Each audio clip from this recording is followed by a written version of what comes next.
Welcome back, Fast Monty's Garage. Today we're putting the pistons in the block, which marks a major milestone in any short block or any engine build. I'm excited, I can't wait.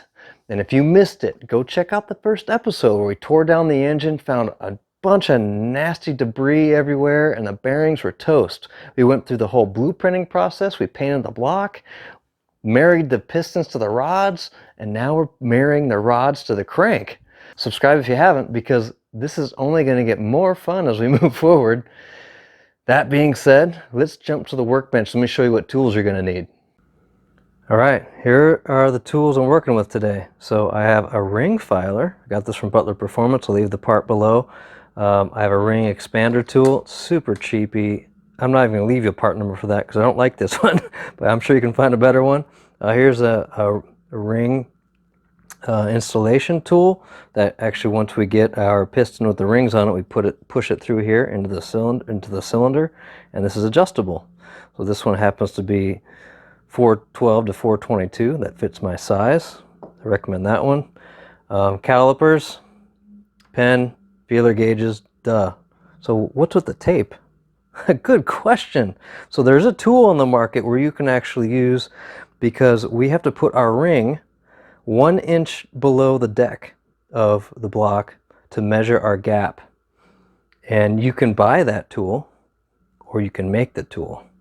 So this is, I picked the number 1 that we were playing with for the Plastigage. I just used that one. So I'm going to use this as my tool. Plan B to that is you can actually use your calipers, the end of your calipers, you can actually push the ring into place using the deck, and then pushing the ring down in the cylinder, and then we'll use our feeler gauge to test that gap. So what gap do we need? That's a great question. So depending on your ring kit, this is a Total Seal ring kit, there is a chart on the back. It is an eye chart. Make sure you have your glasses on.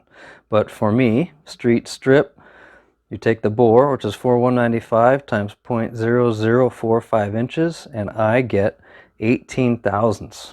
So that is my gap for the top ring. Same with the second ring.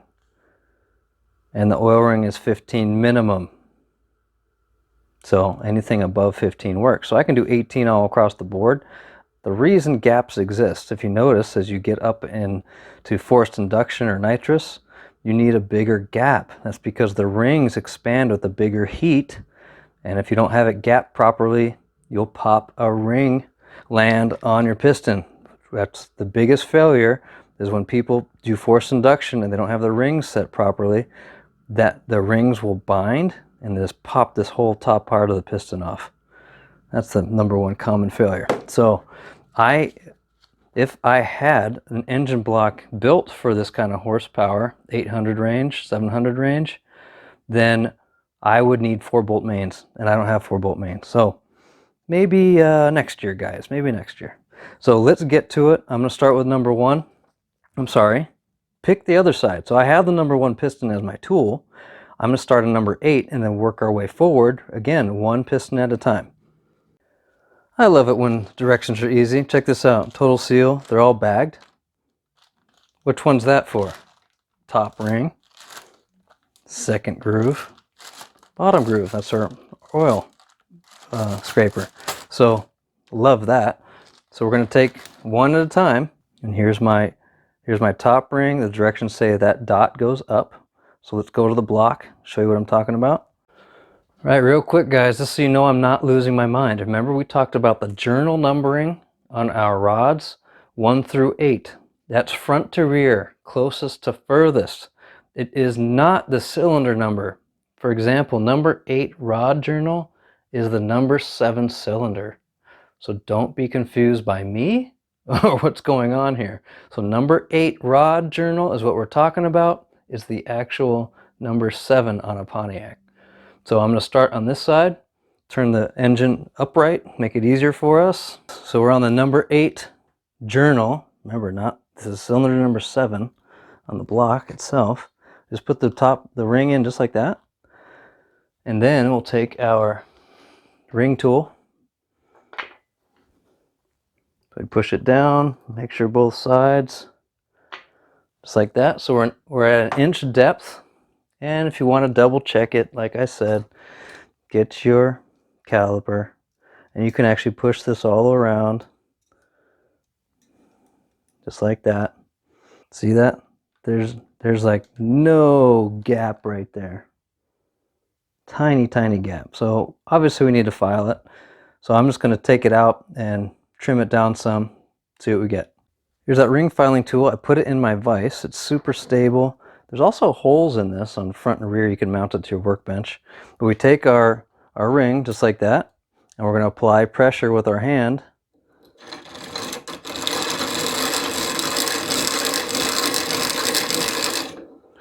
And it makes a nice little mess. So that reminds me, don't do this near your engine. My engine is about 10 feet behind me, nowhere near this dust. But if you want to be real careful, go ahead and cover your engine while you're doing this process. So I'm going to give this a crack. I've actually never used this before, but it seems like it'll work just fine. And we'll put it back in, take a measurement. Oh yeah, goes without saying, before you put it in, clean it. You don't want to take this contaminant from here to your engine. Alright guys, this is my second round of filing. You can see that's a bigger gap there. And you just stick your feeler gauge. This is an 18 thousandths gauge, which is my target number. And I can almost get it in there. So probably like 2 or 3 turns of the wheel and we'll be right there. Alright, we're there. It barely sticks at the bottom there. That means we're at 18 thousandths. Awesome. So I'm going to go ahead and do the second ring. Make sure the oil rings are done. I'll show you what order to put them on the piston. Alright, good news guys. So I only had to file the first and second ring. The oil rings still had plenty of gap, so I didn't have to touch those. Less work for us. Hoorah! Before we put these on the piston, take your finger and feel for a burr. And I have one right there. I can feel it. I don't know if you can hear it. So make sure you file those down. Any burrs, any sharp corners on both of the rings that we filed, and then clean them. So take brake cleaner and clean them thoroughly, and we'll go to the next step and put them on the piston. All right, time to put the rings on. We're going to start with the oil ring. But what we want to do is put this on first. There's a groove. Can you see that little bottom groove? There's one on top and bottom. The top and bottom oil rings rest on that groove. So if you put these on first, you will not be able to put this on. So this goes first. And we can put this ring on. We don't need that tool yet. It doesn't matter which one you pick here. So it decided to put itself on the top, which is fine. So you notice it's on the top. So the next one we put on is going to go on the bottom naturally. There we go. Check all sides. There's our oil scraper and rings. Now the next two are going to be a little harder. That's why you probably need a tool to do it. And after I ground mine, I actually put them on the bag so I know which one to what. So second groove, first groove. All right. Remember, dot on top. That dot right there, that faces up.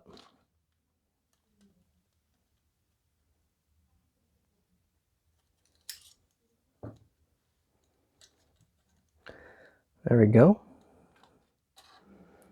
Last ring. There we go. Make sure they can slide a little bit in there. Because if they can't, you have a burr that you need to handle. So they're sliding around. So I'm going to go ahead and do all the rest of the pistons, and then we'll be back and we'll talk about the orientation of the direction. All right guys, pistons are all ringed, and before we get to installing them in here, now's your opportunity to clean your cylinders one more time. Remember last time we cleaned the block, we used degreaser, followed up by WD-40, and all that ring trimming and shaving and grinding, you don't know what contaminant got in the cylinders. So I use the lint-free paper towel with brake cleaner, fully cleaned the cylinder, and you follow up with a handful of engine oil. So use your break-in oil or whatever oil you want, but I put it on my glove and just coated all the cylinders. Also take some brake cleaner and your lint-free rag and clean your rod journals right now. So that's all clean. We're ready to go. Treat this like a lab. Put your gloves on. Let's go hit the workbench. Oh, and by the way, before we start, make sure whatever cylinder we're on, we're working, that journal is the furthest away. And as you start putting more pistons in, it's going to be harder to turn the crank. So what you can do is either put your harmonic balancer bolt on the snout and then you can turn the crank, or get one of these cool tools. This is actually a part of my cam timing set, but it has a 1/2 inch drive on the end and it's keyed for the crank. So I can use my ratchet and just turn it over. So that's what I'm going to do to turn it over every time. But we're going to start with number 1. Let's hit the workbench, show you what you need to do to prep the piston. All right, here we go.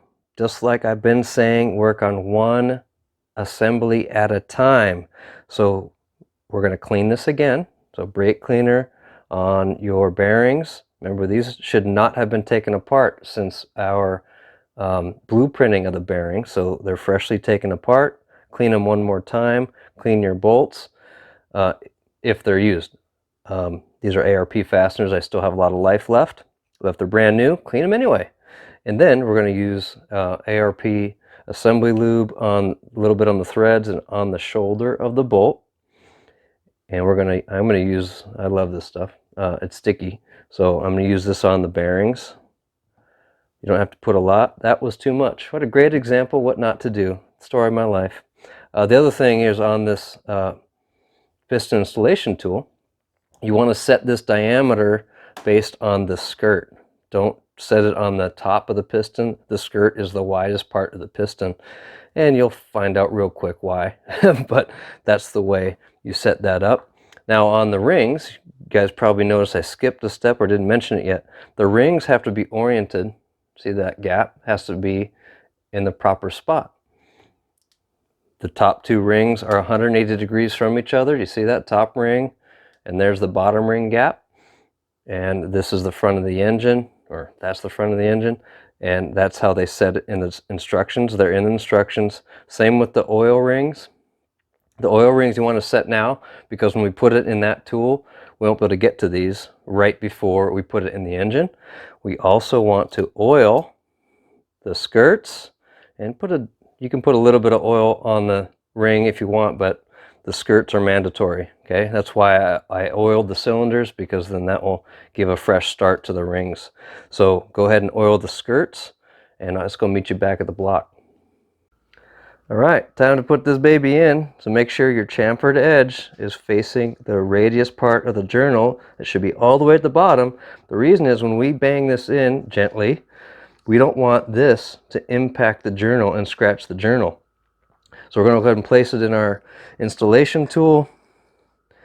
The oil rings will fit right in there. Now we pay attention to make sure our 2 top rings are in the right orientation.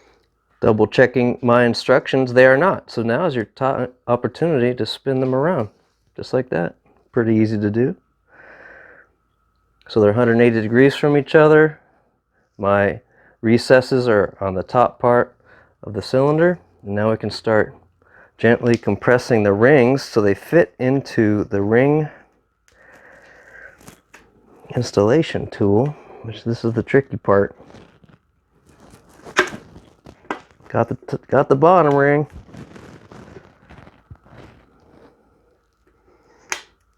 All right. So now you can start pushing it in. You're going to feel the skirts engage with the cylinder, and you can tell because you can't move it side to side. And now we're going to take your favorite rubber mallet.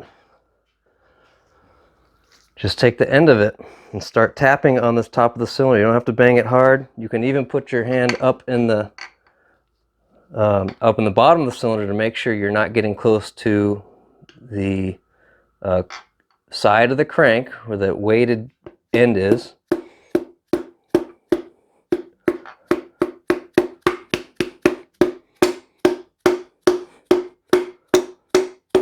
And we're in.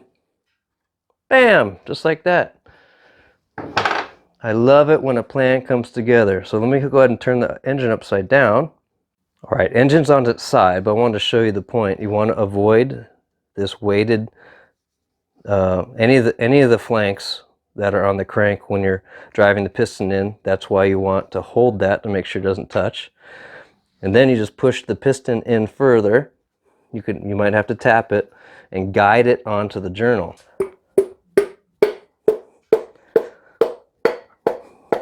And ideally you'd want to do this with the engine vertical. I'm just doing this so I can film it. And so now that we're on the journal, we can put our cap on and torque it down. Okay, while we're here, I wanted to point out that the journal should be in line with your caps. I might have misspoke a little bit and had it too far directly under the cylinder. I like it right here because then we can do the next piston right next to it without moving the journal. So as we move along, it makes it much easier. So we put our cap on. We want to lightly tap it while holding the bottom of the piston. It just engages the cap really lightly, and then we can gently alternate on the bolts to get the cap compressed, and then we can torque it down. Boo, yeah, look at that. It is awesome. I'm excited. I hope you're as excited as I am. I doubt you are, but I'm pretty excited. We went through a lot of hurdles to get to this point, and that's the worst part about building an engine, is the bearing sizing and putting the rotating assembly together. So we're past the worst part. It's going to get fun from here. Next episode, I'm going to compare a Pontiac 80-pound pump to the Butler Performance Pro 80-pound pump. Yep, I have both. The teardown has the original just standard 80-pound pump, and I haven't taken it apart yet. We're going to see how that looks like. We're also going to take apart the Pro pump and see the differences. There are differences inside it. It's pretty cool. So stick around, subscribe if you haven't, and until next time, you guys know the drill. Build them fast and drive them faster. See ya.